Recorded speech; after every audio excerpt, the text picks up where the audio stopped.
මෘදු සසුනක් මුණ ගැහෙන එකත්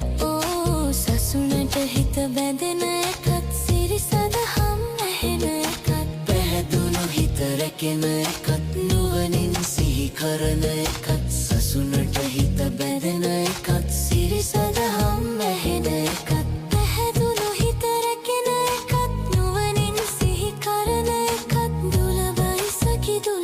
සකි මගහැර වෙනසෙන්න එපා මගහැර වෙනසෙන්න එපා මගහැර වෙනසෙන්න එපා